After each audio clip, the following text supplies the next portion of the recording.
We've been away from the garden for a few days. We just got back from Vegan Summerfest in Johnstown, Pennsylvania. Wow, that sounds like a lot of fun. It was an awesome experience. Such great information, great connections that we made, and the food, oh my gosh. Chef Mark Reinfeld prepared all the food. It was so awesome.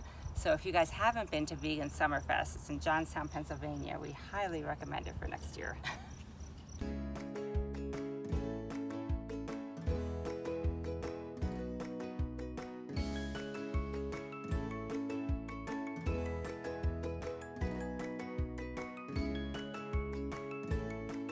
So now that we're back in the garden, we see that our greens have reached the next stage of their life cycle.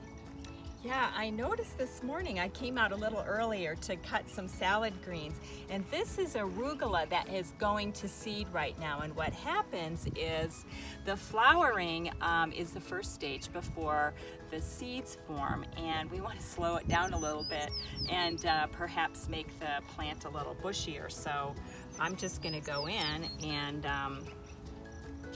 and cut off the flowers. We see our spinach also, you see some of the seeds forming here. So usually I go in and just simply pick that off. Once the plant starts seeding, the leaves will start getting a little less tender, a little more rough, but they are still great to eat. And if they get a little too rough for your salads, you can definitely keep using them in your smoothies. And that was Peter, our peacock, interjecting there. Our radishes have some flowers on them too.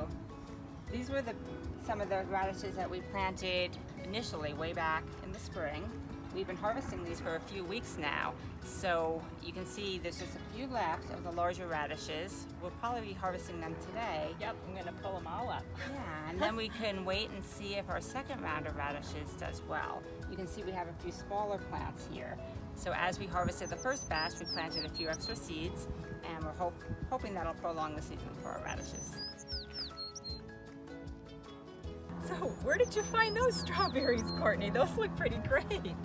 Well, as you can see in our strawberry box here, we have a few small strawberries, but not too much happening, and that's because, you know, these are perennial.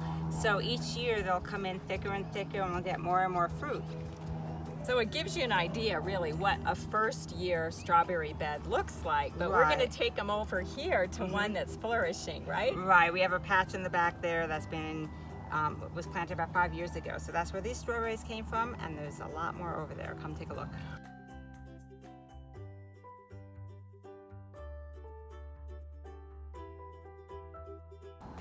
Here's our wild strawberry patch. I say wild, we actually planted these strawberries about 5 years ago, but they've been growing wild.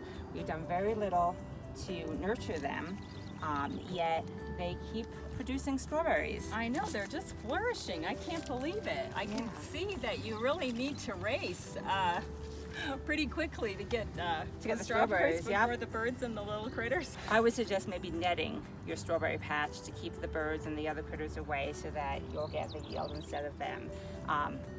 You'll also notice all the runners and how the strawberry patch has grown all the way down to the ground here. And the runners grow and implant wherever they can. So it's filled in really thick. The runners, or the new plants down here, are producing strawberries, so that's great.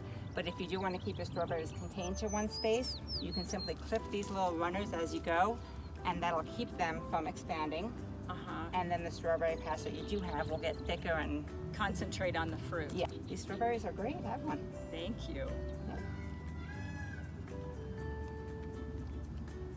Really sweet. Like you.